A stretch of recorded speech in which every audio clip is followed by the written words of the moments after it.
Cyber Shadow sets out to answer a very simple question.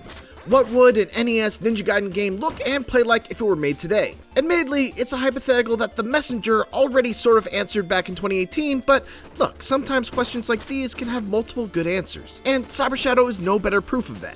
This retro-styled action platformer developed by Mechanical Head Studios and published by Shovel Knight developer Yacht Club Games is a truly great take on the 2D Ninja Gaiden formula. But more than that, it constantly evolves and brilliantly adds new gameplay and level design challenges with every new upgrade that it gives you. These upgrades continue to compound upon each other to the point that by the time you reach the end of Cyber Shadow's 7 to 8 hour adventure, it's more from a simple yet fun action platformer to an absolutely wild and occasionally brutally difficult one that surpasses its inspiration in every way.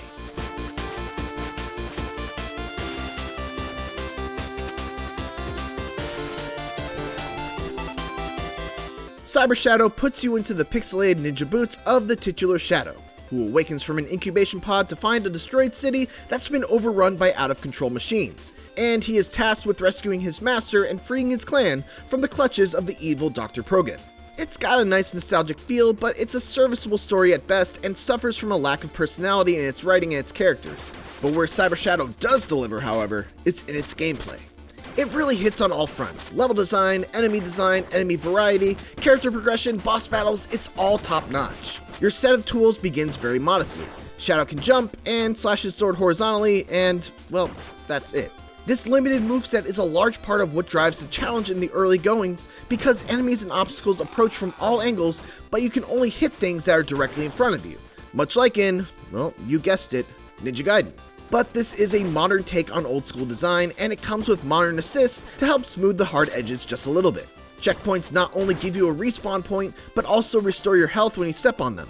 If that's not enough, and usually it's not, you can also spend a currency called Essence to unlock permanent upgrades for that specific checkpoint that will either restore your magic or provide you with a power-up when you respawn from there. These power-ups are especially cool because they're almost always specifically designed to be especially useful in the upcoming section. For example, a shield that can block projectiles from the front that becomes available right before a particularly bullet hellish encounter. My absolute favorite of these power-ups though is the aptly named Swag Blade. This monster power-up tethers a saw blade to your character that can be manipulated through your momentum. It's a super fun and creative weapon to use, and I just wish that I was given more opportunity to use it other than just the 1 or 2 chapters that it's available in. Cyber Shadow really hits its stride just a little more than halfway through, once you gain the ability to sprint. It's at this point where it metamorphosizes from a Ninja Gaiden-esque larva state and becomes entirely its own beast. Sprinting gives you the ability to use a super fast dash slice that can go right through enemies and obstacles, sort of like the flying swallow technique of the 3D Ninja Gaiden games, allowing you to use it both as a devastating attack and a tool to reach new areas.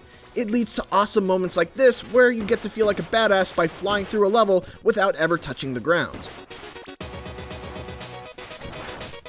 All throughout Cyber Shadow's campaign, it never feels like it's running out of ideas, and I found myself uniquely challenged by each new chapter even as my abilities and strengths grew. A lot is thrown at you all at once, often while forcing you to deal with some other sort of environmental nightmare, like orbital laser beams, a creeping mass of insta-kill spikes, a rising elevator that threatens to squish you below insta-kill spikes, or security lasers that when tripped will activate extra enemy robots and turrets that will mercilessly hunt you down.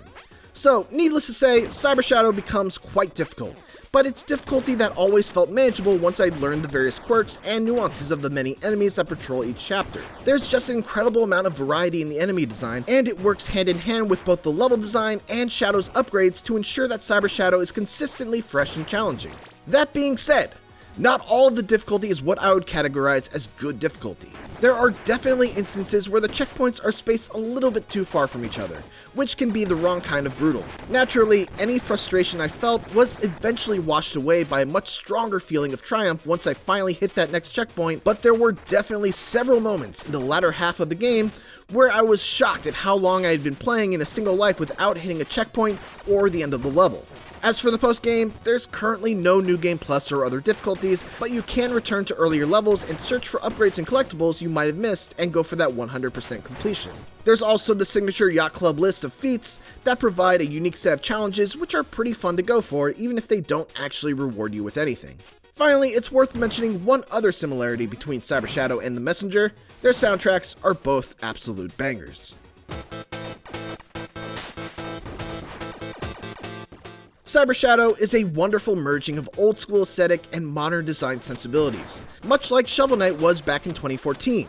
Sure, its story is forgettable and some of its checkpoint placements are far enough apart to make me hesitant to apply a tough but fair label without caveats, but the way it evolves and changes over the course of its 7 to 8 hour campaign, thanks to excellent level, enemy, and progression design, is exemplary. Combine that with what's an early contender for Best Soundtrack of 2021, and it's easy to see Cyber Shadow as the start of something great for both Mechanical Head Studios and Yacht Club Games.